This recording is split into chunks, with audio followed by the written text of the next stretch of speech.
नया साल आ चुका है और उसी के साथ साथ कई सारी कंपनीज ने इस साल के अंदर अपनी ईवी कार को लॉन्च करने का अनाउंस भी कर दिया है।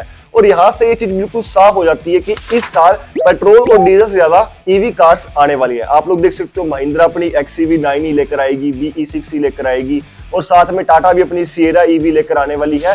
और भी कई सारी कंपनीज ने अपनी ईवी लॉन्च करनी है, जैसे कि Hyundai क्रेटा ईवी लेकर आएगी। तो यहाँ से ये चीज साफ हो जाती है कि हर कंपनी अब ईवी की तरह ज्यादा अग्रसर हो रही है। पेट्रोल और डीजल की गाड़ियां इस साल कम आने वाली है। आखिरकार पेट्रोल और डीजल गाड़ियों का क्या फ्यूचर रहने वाला है? और कुछ रिपोर्ट्स तो ये भी कहती हैं कि 2030 तक इंडिया के अंदर डीजल कार बिल्कुल ही बंद हो जाएंगी। हालांकि मेरे ओपिनियन के हिसाब से ये चीज सच नहीं है, क्योंकि यार 2025 स्टार्ट हो चुका है और अगर हम ये चीज देखें कि 2030 तक बिल्कुल ही बंद हो जाएंगी तो शायद ये चीज सच नहीं है।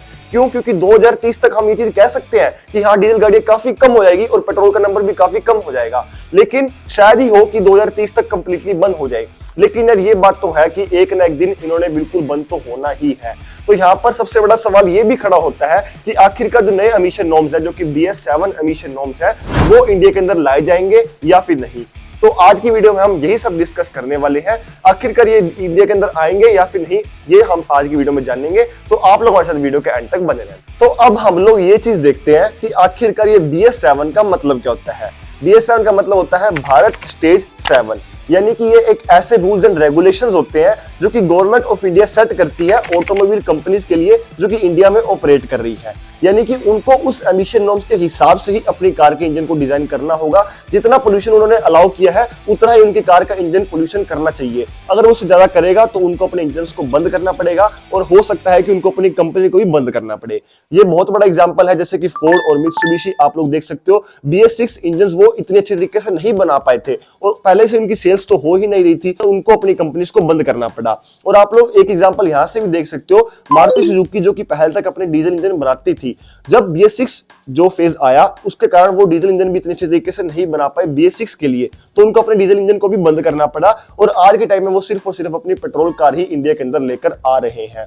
और अब मैं आपको ये बात बता दूं कि जो हमारे BS6 और BS7 जो एमिशन नॉर्म्स होते हैं, ये यूरोप के 6 और 7 एमिशन नॉर्म के ऊपर बेस है। यानी कि जो हमारा BS6 आया था वो यूरो 6 के ऊपर बेस था और अब जो हमारा BS7 आएगा वो यूरो 7 के ऊपर बेस होने वाला है। तो यूरो 7 है वो इस साल 2025 में 1 जुलाई को 90% चांसेस है कि लॉन्च हो जाएगा। हालांकि 10% चांसेस है कि 1-2 महीना ऊपर नीचे हो जाए, लेकिन इस साल के अंदर वो कंफर्म है कि आ ही जाएगा। तो अब हम लोग ये चीज देखते हैं कि आखिरकार उसके अंदर क्या कुछ रूल्स बनाए गए हैं यूरोप वालों की तरफ से, और वही रूल्स BS7 के अंदर भी आने वाले हैं। तो अब हम लोग ये चीज देखते हैं कि जो यूरो 7 यूरोप के अंदर आने वाला है उसके लिए क्या कुछ रूल्स होने वाले हैं।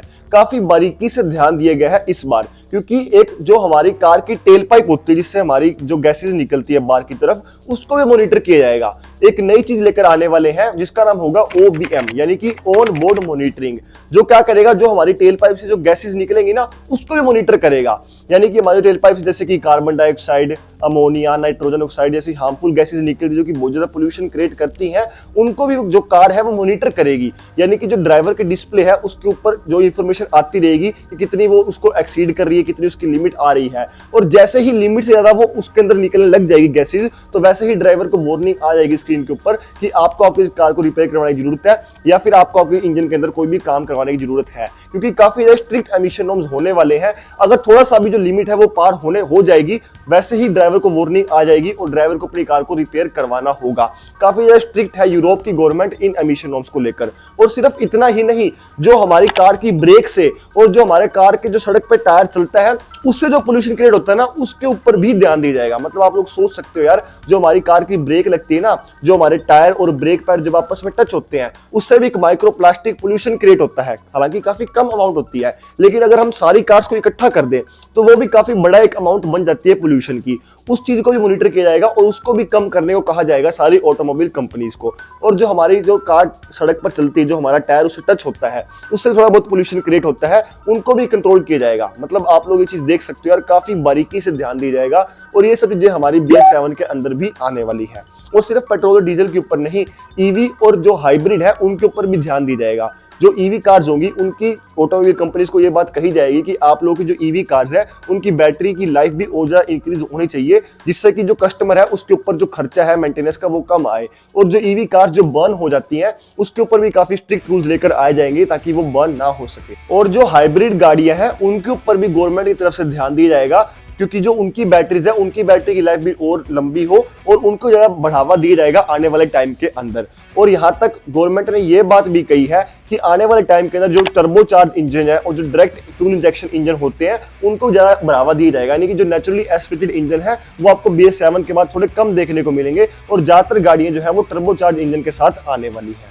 तो ये बात होगी सारे फीचर्स की, जो भी रूल्स है वो यूरो 7 के अंदर आएंगे और 99% चांसेस है कि ये सब भी BS7 के अंदर आने वाले हैं। हालांकि BS7 की इंडिया के अंदर आने की अभी तक कोई भी ऑफिशियल डेट नहीं आई है, लेकिन जैसे ही यूरो 7 आ जाएगा उम्मीद यही की जा रही है कि नितिन गडकरी जी हमारे इंडिया के अंदर भी BS7 को लाने की डेट जो है वो अनाउंस कर देंगे। और हालांकि नितिन गडकरी जी ने 2023 के अंदर सारी कंपनीज को बोल दिया था कि आप लोग BS7 के ऊपर काम करना शुरू कर दो। तो ये बात होगी हमारी आज की वीडियो टॉपिक के ऊपर।